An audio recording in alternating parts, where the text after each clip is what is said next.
اعوذ باللہ من الشیطان الرجیم بسم اللہ الرحمن الرحیم اذا زلزلت الارض زلزالها واخرجت الارض اثقالها وقال الانسان ما لها يومئذ تحدث اخبارها بان ربك اوحى لها يومئذ يصدر الناس اشتاتا ليروا اعمالهم فمن يعمل مثقال ذرة خيرا يره ومن يعمل مثقال ذرة شرا يره۔ بزرگوں بات چل رہی تھی سورہ زلزال کی۔ اس میں اللہ تبارک و تعالی نے دوسری مرتبہ جو سور پھونکی جائے گی اس کا تذکرہ فرمایا ہے۔ پہلی مرتبہ جب سور پھونکی جائے گی پورا یہ نظام کائنات زیر و زبر ہو جائے گا، ٹوٹ پھوٹ کر فنا ہو جائے گا، اور یہ ٹائم کچھ رہے گا، یعنی اس طرح فنا طاری رہے گی، اللہ کی ذات کے علاوہ کوئی اس کائنات میں موجود نہیں ہوگا۔ اس کے بعد کچھ وقفے کے بعد اللہ تبارک و تعالی فرشتوں کو زندہ کریں گے، اور فرشتوں میں حضرت اسرافیل علیہ السلام کو زندہ کریں گے، اور پھر وہ دوسری مرتبہ پھونک ماریں گے تو اللہ تبارک و تعالیٰ کی اس حکم سے اور اللہ تبارک و تعالیٰ کے فرشتے کی پھونک سے پھر دوبارہ زلزلہ قائم ہوگا، اور موجود خزانے زمین کے سارے باہر آئیں گے، جس میں مردے بھی ہوں گے اور خزینے، دفینے، معدنیات جو حضرت آدم علیہ السلام نے شروع دنیا سے لے کر قیامت تک جتنے خزانے زمین کے اندر پوشیدہ ہوں گے وہ سارے خزانے باہر آ جائیں گے، اور انسان بھی باہر آ جائے گا۔ اور اس کی حکمت پچھلی مجلس میں بتلا دی گئی تھی۔ اب آگے کی بات ہے وقال الانسان ما لہا، اور کہے گا انسان اس زمین کو کیا ہو گیا ہے، یعنی جب دیکھے گا کہ زمین دھڑا دھڑ اپنے اندر کے خزانوں کو باہر اگال رہی ہے، اور وہ خزانے سونے چاندی کے ڈھیر موجود ہے کہ جس کے لیے دنیا میں کبھی وہ جھگڑا کرتا تھا، قتل و قتال کرتا تھا، آپس میں روٹھنا ہوتا تھا، وہ ساری باتیں جس مال کی وجہ سے ہوتی تھی، آج وہ مال اپنی نظر میں بے وزن پائے گا، بے حیثیت پائے گا، اور اس وقت اس کو اپنے اس مال کے بارے میں ذرا بھی لالچ نہیں آئے گی، کوئی حرص نہیں آئے گی، چونکہ اسے معلوم ہوگا کہ آج مجھے یہ خزانے اور یہ دفینے کام آنے والے نہیں ہیں، آج مجھے اپنے اعمال کام آنے والے ہیں۔ تو وقال الانسان، اس آیت میں ایک بہت بڑا عقیدہ اور ایک بہت بڑا بنیادی مسئلہ چھپا ہوا ہے، جس کو قرآن کریم مختلف جگہوں پر بیان کرتا چلا آ رہا ہے۔ اس میں باری تعالیٰ نے یہ سمجھا دیا کہ ہم دوبارہ انسان کو زندہ کریں گے، تبھی تو انسان دیکھ کر کہے گا کہ یہ سارے خزانے کیا بات ہے، زمین اگل رہی ہے۔ تو دوبارہ زندہ ہونا یہ ایسا مسئلہ ہے ہمارے مذہب اسلام میں کہ جس پر قرآن نے بہت زور دیا ہے، کیونکہ مشرکین مکہ اس بات کو تو مانتے تھے کہ کائنات کو پیدا کرنے والا کون، کہ اللہ تبارک و تعالی، انسان کو پہلی مرتبہ پیدا کرنے والا کون، کہ اللہ تبارک و تعالی، لیکن جہاں یہ بات آتی تھی کہ انسان مر کر مٹی نہیں ہوتا، اسے دوبارہ اللہ جنم دیں گے اور اس زندگی کا حساب کتاب ہوگا، تو یہ بات ان کی سمجھ میں نہیں آتی تھی، اور وہ یوں کہتے تھے اَإِذَا كُنَّا عِظَامًا وَرُفَاتًا أَإِنَّا لَمَبْعُوثُونَ، کیا جب ہڈیاں ہو جائیں گے اور ریزہ ریزہ ہو جائیں گے تو کیا ہم دوبارہ زندہ ہوں گے؟ اس طرح کے الفاظ بیان کر کے گویا کہ اس کا انکار کرتے تھے۔ تو قرآن کریم نے ان کے اس انکار کا اور اس اعتراض کا مختلف جگہوں پر جواب دیا ہے۔ اس صورت میں ابھی اللہ تبارک و تعالی نے اس کا تذکرہ فرما دیا کہ بھی دیکھو ہم دوبارہ انسانوں کو زندہ کرنے والے ہیں، یہ بات تمہارے دماغ میں ہونی چاہیے، اور اسی پر تو پورے مذہبی اسلام کی تعلیمات کا دار و مدار ہے۔ یہ بات ہی نہ ہو تو پھر مساجد بنانے کا مطلب کیا ہے، نمازیں پڑھنے کا میننگ کیا ہے، انسان جو یہاں مجاہدات اٹھاتا ہے دین کے نام پر، اس کا کوئی مطلب نہیں رہ جاتا پھر، اور جو برائی کرنے والے برائی کرتے رہتے ہیں ان کے لیے تو بس مزے کی زندگی ہے۔ تو ایسا ہونا یہ تو عقل کے خلاف ہے۔ تو قرآن نے مختلف جگہوں پر سمجھایا، اور یہاں پر بھی ہم سمجھتے چلے کہ یہ لوگ جو مشرکین مکہ اس کا انکار کرتے تھے، یہ عقل میں بھی نہیں آتا۔ عقل میں ایسے نہیں آتا کہ جب مالک کائنات نے کائنات بنائی اور کائنات میں حضرت انسان کو پیدا کیا اور پہلی مرتبہ پیدا کیا، جب کوئی مٹیریل نہیں تھا، کوئی سیمپل اور نمونہ نہیں تھا، اللہ نے اپنی قدرت سے حضرت انسان کو پہلی مرتبہ پیدا کیا، اور کسی بھی چیز کو پہلی مرتبہ پیدا کرنا بغیر نمونے کے ذرا مشکل ہوتا ہے، لیکن اس چیز کو جب ایک مرتبہ بنا دیا تو انسان کے لیے، کمپنی کے لیے دوبارہ اس چیز کو دیکھ کر دوسری چیز بنانا ہو بہو آسان ہوتا ہے۔ پھر بھی ان کی سمجھ میں بات نہیں آتی تھی، یعنی گویا ان کا انکار کرنا یہ نہ سمجھ میں آنے والی بات ہے۔ یہ بات کہ انسان دوبارہ پیدا ہو یہ مشکل ہے، یہ بات بھی مشکل ہے، یعنی بس یہ بات انکار کے قابل ہے۔ ایسا کیسے ہو سکتا ہے؟ جب اللہ نے پہلی مرتبہ پیدا کر دیا تو دوسری مرتبہ حضرت انسان کو پیدا کرنا، وہ بھی اس کے باڈی کے بچے کوچے اجزاء کو ملا کر، جو ذرات میں ہوں گے، جو ریت میں فنا ہوں گے، جو کہیں دریا میں گم ہوں گے، اللہ کے حکم سے وہ سارے اکٹھا ہوں گے اور انسان کھڑا ہو جائے گا۔ تو بہرحال ان کی یہ بات قابل انکار ہے، ٹھکرانے کے قابل ہے، ان کی بات یہ صحیح نہیں ہے۔ دوسری جگہ پر باری تعالیٰ نے اس کو یوں بھی سمجھایا کہ بھئی انتم اشد خلقا ام السماء بناہا، ارے انسانوں، اے مشرکین مکہ، ذرا اتنا تو سمجھو، تمہیں پیدا کرنا مشکل ہے یا اتنے بڑے آسمان کو؟ یعنی ایک حضرت انسان کو پیدا کرنا اور ایک طرف اتنے بڑے آسمان کو پیدا کرنا۔ جو اللہ اتنا بڑا آسمان پیدا کر چکا ہے وہ اللہ حضرت انسان کو پیدا نہیں کر سکتا۔ تو مختلف جگہوں پر مختلف طریقوں سے باری تعالیٰ نے ان کی اس اشکال کو کنڈم کیا ہے اور اس بات کو رد کیا ہے کہ نہیں بھئی ایسا نہیں ہے، ضرور حضرت انسان پیدا ہوں گے دوبارہ۔ اور پیدا ہونے کی نوعیت یعنی جب انسان پیدا ہوں گے، دوسری مرتبہ جب سور پھونکا جائے گا، زمینوں سے باہر نکلیں گے تو اس موقع پر زمین قاعن صفصفا لا تری فیہا عوجا ولا امتا، بالکل زمین چٹیل میدان ہوگی، کہیں پر کھڈا نہیں ہوگا، کہیں پر کوئی ٹیڑھا پن نہیں ہوگا، کہیں پر کوئی ٹیکرا نہیں ہوگا، بالکل سمتل زمین ہوگی۔ اور اس موقع پر یوم یتبعون الداعی لا عوج فیہ یا لا عوج لہ، اس دن سارے کے سارے لوگ ایک پکارنے والے کی پکار کے پیچھے دوڑ پڑیں گے، اور اس پکار میں کوئی کجی بھی ٹیڑھا پن بھی نہیں ہوگا۔ یعنی جب مردے قبروں سے نکلیں گے تو اس موقع پر آواز دینے والا فرشتہ آواز دے گا تو سارے جیسے بھیڑ بکریاں اپنے چرواہا کے پیچھے ایک آواز پر چلی جاتی ہے، اسی طرح پوری کائنات کے انسان اس فرشتے کی ایک آواز پر پیچھے پیچھے چلنا شروع کریں گے اور میدان حشر میں جمع ہوں گے۔ اور میدان حشر میں جب جمع ہونا ہوگا تو اس موقع پر یومئذ تحدث اخبارہا، اس دن زمین اپنی رپورٹ پیش کرے گی۔ زمین جس نے اس زندگی میں ہم تمام کیا، شروع دنیا سے قیامت کی صبح آنے تک جتنے انسان آئے، سارے انسانوں کا ریکارڈ زمین نے اپنے اندر محفوظ کر لیا ہوگا، یعنی سارے انسانوں کے احوال اس کے پاس محفوظ ہوں گے، اور وہ اس وقت اللہ تبارک و تعالیٰ کے حکم سے اپنا ریکارڈ بیان کرے گی۔ اب زمین کا بیان کرنا، زمین کا بولنا، ایک سوال کی بات ہے کہ ہم حضرت انسان جو بولتے ہیں تو ہمارے منہ میں زبان ہے، اس لیے ہم بولتے ہیں، تو پھر یہ زمین کیسے بولے گی؟ اس کے پاس زبان کہاں ہے؟ تو اس کے مختلف جوابات ہیں۔ ایک بات تو ہم یہ سمجھے، قرآن کریم میں اللہ پاک نے اس کا تذکرہ فرمایا ہے کہ روز قیامت انسان کے سارے اعضاء بولیں گے، تو سارے اعضاء کے پاس زبان کہاں ہے؟ ہمارے ہاتھ کے پاس زبان کہاں ہے؟ آنکھوں کے پاس زبان کہاں ہے؟ پیروں وغیرہ کے پاس زبان کہاں ہے؟ تو پھر وہ بولیں گے۔ جب وہ اعضاء بولیں گے تو پتہ کیا چلا؟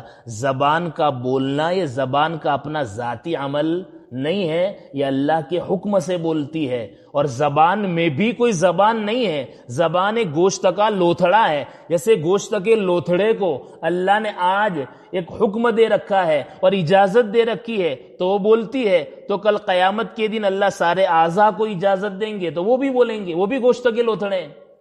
تو ایک جواب تو قرآن کریم کی آیت سے ہو جاتا ہے۔ دوسری بات یہ ہے کہ تنہا زبان کچھ نہیں کرتی، جیسے چھوٹے بچے ہوتے ہیں ان کے پاس بھی زبان ہوتی ہے لیکن وہ بول نہیں پاتے، لیکن جب اللہ چاہتے ہیں بلوانا تو بلواتے ہیں۔ حضرت عیسیٰ علیہ السلام جب پیدا ہوئے، اللہ نے چاہا کہ حضرت عیسیٰ گہوارے میں، گوڑیے میں بولے تو بولنے لگے، انی عبد اللہ آتانی الکتاب والحکمہ وجعلنی نبیہ، میں اللہ کا بندہ ہوں، مجھے اللہ نے نبی بنایا ہے۔ تو یہ کلام کیا کہ نہیں کیا؟ کس نے کیا؟ ایک چھوٹے بچے نے کیا۔ تو دیکھو یہاں زبان بھی بچپن کے باوجود بول رہی ہے، پتہ چلا زبان جب بھی بولتی ہے اللہ کی اجازت سے بولتی ہے۔ تو اللہ تبارک و تعالی تو جیسے اجازت دیں گے تو بولے گی زبان. اسی طریقے سے جانوروں کے پاس زبان ہوتی ہے لیکن وہ بولتے نہیں ہیں. لیکن بخاری شریف میں بیل کا واقعہ مشہور ہے کہ ایک بیل پر ایک انسان سوار ہوا اور سوار ہو کر جا رہا تھا تو بیل نے مڑ کر دیکھا کہ بھائی اللہ نے مجھے سواری کے لیے پیدا نہیں کیا, مجھے کھیتی کے لیے پیدا کیا ہے. شور ہوا اس کا, نبی جی کے پاس یہ واقعہ پہنچتا ہے تو نبی جی کہتے ہیں میرا بھی ایمان ہے اور میرے دو ساتھی ابو بکر اور عمر کا بھی اس بات پر ایمان ہے کہ جانور بھی بول سکتا ہے. تو جوابات سمجھ میں آئے میرے بزرگوں. ہمارے پاس جو زبان موجود ہے یہ زبان بھی گوشت کا لوتھڑا ہے, اللہ کی اجازت سے بولتی ہے. جیسے کل قیامت کے دن ہمارے اعضا بولیں گے اللہ کی اجازت سے, تو اعضا کے پاس زبان نہیں ہے پھر بھی وہ بول رہے ہیں اللہ کی اجازت سے. بیل بول رہا ہے اللہ کی اجازت سے. حضرت سیدنا عیسیٰ علیہ السلام چھوٹے ہیں, گہوارے میں بولتے ہیں اللہ کی اجازت سے. اسی طرح روز قیامت زمین بولے گی اللہ کی اجازت سے اور ساری رپورٹ پیش کر دے گی. اب یہاں سمجھنے کی بات ہے میرے بزرگوں, حضرت انسان اللہ کی نافرمانی کے لیے اللہ تبارک و تعالیٰ کو کبھی بھول جاتا ہے کہ اللہ مجھے دیکھ رہے ہیں, اور ادھر ادھر کی چیزوں کو دیکھنے میں لگ جاتا ہے کہ شاید وہ تو نہیں دیکھتا, اسے تو معلوم نہیں ہو جاتا. تو یہاں اللہ تبارک و تعالیٰ نے دوسرا CCTV کیمرہ ہمیں بتلا دیا. او حضرت انسان, اللہ بھی تجھے دیکھ رہا ہے اور جس زمین پر تو کھڑا ہے وہ زمین بھی تجھے دیکھ رہی ہے, اور یہ زمین کل قیامت میں ساری رپورٹ بتا دے گی. تو میرے بزرگوں زمین, اب ایک سوال کہ زمین, یہ تو مسئلہ حل ہو گیا کہ اللہ زبان کیسے دیں گے, یہ ساری بات ہو گئی. اب یہ سوال کہ کوئی ہو سکتا ہے کل قیامت کے دن یہ ہماری زمین ہمارے خلاف جھوٹی گواہی دے دیں, جھوٹ موٹ بولے, اور یہ بولنا کیسے ہوگا؟ روایات میں آتا ہے کہ شروع کائنات سے لے کر قیامت کی صبح تک جتنے انسان آئے اور ایک ہی جگہ پر جن جن لوگوں نے نمازیں پڑھی یعنی نیک اعمال کیے وہ بھی رپورٹ آئے گی, اور گناہ کے کام کیے وہ بھی ساری رپورٹ آئے گی, اور کسی بھی رپورٹ میں کوئی جھوٹ شامل ذرہ برابر نہیں ہوگا. کیوں نہیں ہوگا؟ بِأَنَّ رَبَّكَ أَوْحَىٰ لَهَا. شیخ الاسلام صاحب نے بہت پتے کی بات بیان فرمائی ہے. اور دوسری ایک بات یہاں زمین کے بولنے کے معاملے میں ڈاکٹر اسرار احمد صاحب فرماتے ہیں کہ ایک معتزلی مفسر گزرے ہیں جن کا یہ کہنا ہے کہ زمین بولے گی زبان حال سے. یعنی جیسے گھڑی کو ہم اچھا دیکھتے ہیں تو ہم کیا کہتے ہیں, گھڑی بول رہی ہے کہ اس کا مالک یعنی بنانے والا کتنا شاندار ہے. بائک بول رہا ہے کہ مالک کتنا شاندار ہے. یہ مسجد کی بناوٹ بول رہی ہے کہ اس کا انجینئرنگ یعنی کرنے والا اور اس کا کاریگر کتنا شاندار ہوگا. تو یہ بولنا, یہ بھی ایک بولنا ہے, یعنی حالت بیان کرنا یہ بھی ایک بولنا ہے. تو کیا کل قیامت میں زمین باقاعدہ بولے گی جیسے ہم بول رہے ہیں؟ تو ایک معتزلی عالم کہتے ہیں کہ نہیں بھئی, وہ زبان حال سے بولے گی, اپنی حالت خود اس کی بولنے والی ہوگی. جبکہ سارے مفسرین فرماتے ہیں کہ نہیں, جیسے آج میں بول رہا ہوں آپ سن رہے ہیں, اسی طریقے سے اللہ تبارک و تعالیٰ کی زمین بولے گی جیسا کہ ٹیپ بولتا ہے جب بٹن دبا دیا جاتا ہے. تو اللہ اس زمین کا ریکارڈ کا بٹن دبا دیں گے تو آٹومیٹک یہ زمین سارا اپنا ریکارڈ بیان کرتی چلی جائے گی. وہاں کوئی رشوت نہیں چلے گی, وہاں کوئی رشتہ داری نہیں چلے گی. زمین جو ہوگی وہ صاف صاف بیان کر دے گی. میرے بزرگوں, اب یہ سوال کہ جھوٹ بھی بول سکتی ہے, تو جھوٹ دو جگہ آتا ہے. گواہی کے معاملے میں, کسی کے بارے میں گواہی میں جھوٹ کے دو کارن ہو سکتے ہیں. ایک کارن تو یہ کہ دشمنی ہو تو گواہ جھوٹ بولتا ہے, جس کے خلاف وہ گواہی دے رہا ہے اس سے اس کو دشمنی ہو تو پھر وہ گواہ جھوٹ بولتا ہے کہ بھئی یہ بیچارہ مجرم نہیں تھا, اس کے حق میں کوئی قصور نہیں تھا, لیکن پھر بھی کوئی آدمی دشمنی میں آ کر کھڑا ہوتا ہے اور یہ دعویٰ دائر کرتا ہے بلکہ گواہی دیتا ہے کہ فلاں آدمی نے چوری کی ہے فلاں کے گھر کی. یہ کیوں گواہی دی؟ جھوٹی دشمنی کی وجہ سے. تو یہاں پر یہ سیٹ کرنے جاتے ہیں تو بھی سیٹ نہیں ہوتا, اس لیے کہ زمین ہماری ماں ہے. زمین جو ہے ہماری ماں ہے اور ہم اولاد کا درجہ رکھتے ہیں, اور کبھی بھی ماں کو اولاد سے بیر نہیں ہوتا, دشمنی نہیں ہوا کرتی ہے. تو یہاں زمین کی گواہی ہمارے بارے میں یا ہمارے خلاف یہ دشمنی میں نہیں ہوگی, سچ مچ میں ہوگی, یعنی محبت میں ہوگی. تو دوسری جھوٹ کی وجہ یہ ہوتی ہے کہ کوئی بڑا آدمی ہوتا ہے, وہ کہتا ہے تجھے فلاں کے خلاف اٹھ کھڑا ہونا ہے اور جھوٹی گواہی دینی ہے. میری بات تجھے ماننی پڑے گی. یعنی وہ کہنے والا بڑا پاورفل ہے اور طاقت والا ہے، وہ اپنے زور پر اس آدمی سے جھوٹی گواہی دلوا رہا ہے. یہ چانس بھی یہاں نہیں ہے، یہ موقع بھی یہاں نہیں ہے، اس لیے کہ اللہ پاک نے کتنا پیارا لفظ استعمال فرمایا، بِأَنَّ رَبَّكَ أَوْحَىٰ، تیرے پروردگار نے زمین کو کہا ہوگا. کیا ہم پروردگار کے بارے میں یہ شک کر سکتے ہیں کہ پروردگار کو ہم سے دشمنی ہے، جو زمین کو کہے کہ جھوٹ موٹ بول میرے بندے کے بارے میں؟ اللہ نے اللہ کا لفظ استعمال نہیں فرمایا، رب کا لفظ استعمال فرمایا. یعنی جو پروردگار ہمیں بچپن سے لے کر بڑھاپے تک محبت سے پال رہا ہے، اور 1000 ماؤں سے زیادہ، 1000 والد سے زیادہ جو محبت کا تعلق ایک بندے سے رکھتا ہے، اس کے بارے میں یہ کیسے ممکن ہے کہ وہ زمین کو جھوٹ موٹ کھڑا کر دے؟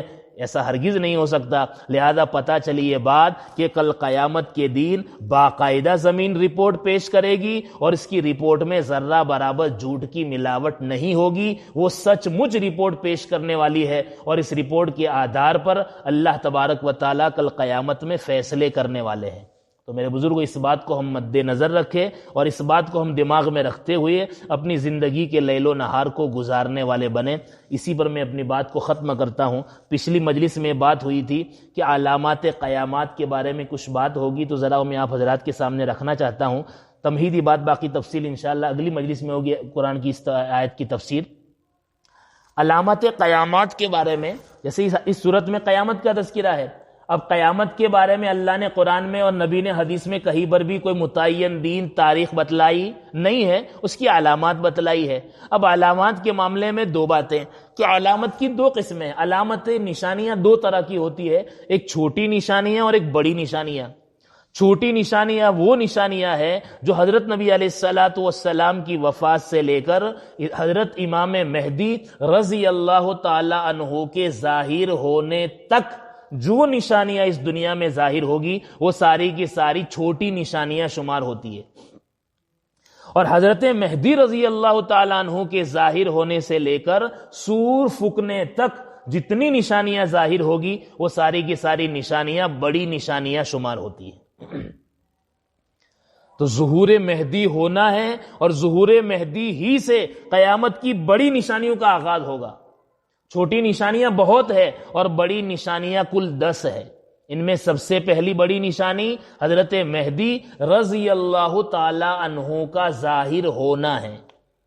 پیدا ہونا نہیں، ظاہر ہونا، لوگوں کو پتہ چلنا کہ امام مہدی رضی اللہ تعالیٰ عنہ آ چکے ہیں. تو یہ قیامت کی بڑی نشانیوں میں سے پہلی نشانی ہے. لیکن حضرت مہدی رضی اللہ تعالیٰ عنہ کا ظہور جو ہوگا نا، وہ کچھ واقعات کے بعد ہوگا. پہلے کچھ واقعات اللہ پیدا کریں گے، اس کے بعد میں حضرت کا ظہور ہوگا. تو واقعات کیا ہے وہ میں کبھی بتلاؤں گا، لیکن ابھی میں آپ کے سامنے بتلانا چاہتا ہوں کہ حضرت مہدی رضی اللہ تعالیٰ عنہ کو لے کر وہ جھوٹی موٹی باتیں کیا پھیلی ہوئی ہے. ذرا میں مختصر وہ آپ کے سامنے پڑھ لیتا ہوں. یہ کتاب ہمارے استاد محترم دارالعلوم دیوبند میں پڑھاتے ہیں مفتی امین صاحب پالن پوری دامت فیوزہم العالیہ کی لکھی ہوئی ہے، اور ان کے بڑے بھائی شیخ الحدیث و صدر المدرسین مفتی سعید احمد صاحب پالن پوری نور اللہ مرقدہ کے مطالعے میں کتاب گئی ہے، اور حضرت کی تقریض بھی ہے. یعنی معتبر کتاب ہے، جس کے حوالے سے میں آپ کے سامنے کچھ بات رکھنا چاہتا ہوں. جو کتابوں میں بھی باتیں چھپی ہے اور لوگوں کی زبانوں پر بھی ہے کہ ایسا ایسا ہوگا تب امام مہدی ظاہر ہوں گے، حالانکہ وہ ساری باتیں غیر معتبر ہیں. حضرت مہدی کے بارے میں کچھ باتیں لوگوں میں مشہور ہے اور بعض کتابوں میں مذکور ہے. ان میں سے کچھ یہ ہے. پہلی بات، حضرت مہدی کے ظہور سے پہلے گزشتہ رمضان میں چاند اور سورج گرہن ہوگا. پچھلے رمضان میں چاند گرہن بھی ہوگا، سورج گرہن بھی ہوگا. یہ بات، اور بیعت کے وقت آسمان سے یہ آواز آئے گی، ھذا خلیفۃ اللہ المہدی فاستمعوا لہ واطیعوا. یہ اللہ کے مہدی خلیفہ ہیں، ان کی بات کو سنو اور اطاعت کرو، یعنی ان کی بات مانو. تو یہ بات جو چل پڑی ہے، یہ بات بھی معتبر بات نہیں ہے. دوسری بات، امام مہدی کے ظہور کے بعد اطراف عالم یعنی دنیا کے کونوں سے علماء حضرت مہدی کی تلاش میں مکہ پہنچیں گے، اور سب مل کر ان کو ڈھونڈ نکالیں گے. لیکن حضرت مہدی بچ کر چپکے سے مدینہ چلے جائیں گے. لوگ تلاش کرتے کرتے مدینہ پہنچ جائیں گے تو حضرت مہدی مکہ آ جائیں گے. ایسا تقریباً 3 مرتبہ ہوگا، بالآخر انہیں حجر اسود اور مقام ابراہیم کے درمیان پکڑ کر ان کے ہاتھ پر بیعت کریں گے، یہ بات بھی معتبر نہیں ہے۔ تیسری بات، حضرت مہدی اس حال میں نکلیں گے کہ ان کے سر پر ایک بادل سایہ کیے ہوئے ہوگا، ان میں سے ایک ہاتھ نکلے گا اور حضرت مہدی کی طرف اشارہ کرے گا، یہ مہدی ہے یوں، یہ بات بھی صحیح نہیں ہے۔ چوتھی بات، آسمان سے آواز آئے گی الا ان الحق فی آل محمد صلی اللہ علیہ وسلم، سنو حق محمد کی آل و اولاد میں ہے، یہ بات بھی معتبر نہیں۔ پانچویں بات، حضرت مہدی کا ظہور ماہ محرم میں عاشوراء کی رات میں عشاء کے بعد ہوگا۔ چھٹی بات، حضرت مہدی کے پاس حضرت صلی اللہ علیہ وسلم کا کرتا، تلوار اور جھنڈا ہوگا، اس پر لکھا ہوگا البیعۃ للہ۔ ساتویں بات، حضرت مہدی کے کندھوں کے درمیان نبی کی علامت یعنی مہر نبوت ہوگی، یہ بات بھی صحیح نہیں۔ آٹھویں بات، حضرت مہدی کے لیے دریا اس طرح پھٹ جائے گا جس طرح بنی اسرائیل کے لیے پھٹ گیا تھا۔ نویں بات، حضرت مہدی ایک سوکھی ٹہنی زمین میں گاڑیں گے تو وہ اسی وقت برگوبار آور درخت ہو جائے گی، یعنی پھلدار درخت ہو جائے گی، یہ بات بھی صحیح نہیں۔ اور آخری بات، حضرت مہدی کے پاس ایک تابوت ہوگا، ایک بکسا ہوگا، جس کو دیکھ کر اکثر یہودی ایمان لے آئیں گے۔ یہ اور اس قسم کی کچھ اور باتیں کتابوں میں مذکور ہے، لیکن یہ سب باتیں غیر معتبر ہے، اور جن حدیثوں میں ان کا تذکرہ ہے وہ نہایت ہی ضعیف ہے، اس لیے ایسی کمزور باتیں بیان نہیں کرنی چاہیے، اور جو ان باتوں کا انکار کرتا ہے وہ سچا مومن ہے، جو ان جھوٹی باتوں کا انکار کرتا ہے وہ سچا مومن ہے، اس کو منکر حدیث اور گمراہ کہنا درست نہیں ہے۔ تو یہ کچھ باتیں تھی، پھر انشاءاللہ وقتاً فوقتاً ساری تفصیل آتی رہے گی۔ اللہ تبارک و تعالی مجھے اور آپ حضرات کو ان باتوں پر عمل کی توفیق عطا کرے۔ بسم اللہ الرحمن الرحیم، یا رب لک الحمد کما ینبغی لجلال وجہک وعظیم سلطانک۔ باری تعالیٰ ہمارے مل بیٹھنا قبول فرما دیجئے، منظور فرما دیجئے۔ باری تعالیٰ ہماری سعی کو آپ کی ذات کی رضا جوئی کے لیے بنا دیجئے۔ باری تعالیٰ ہم میں سے ہر ایک کے ایمان کو مضبوط بنا دیجئے، موت کی اور قیامت سے پہلے اپنی زندگی کو بہتر بنانے والا بنائیے۔ باری تعالیٰ ہم میں اگر کوئی بیمار ہو اسے شفا عطا فرمائیے، مقروض ہو اس کے قرض کو خزانے سے پورا فرمائیے، کسی بھی طرح کے غم میں ہو باری تعالیٰ اس کے غم کو دور فرمائیے۔ ہماری دعاؤں کو تاجدار مدینہ شہ بطحہ صلی اللہ علیہ وسلم کے صدقہ طفیل میں قبول فرمائیے، آمین یا رب العالمین۔ جزا اللہ عنا محمدا ما هو اہلہ صلی اللہ علیہ وسلم برحمتک یا ارحم الراحمین۔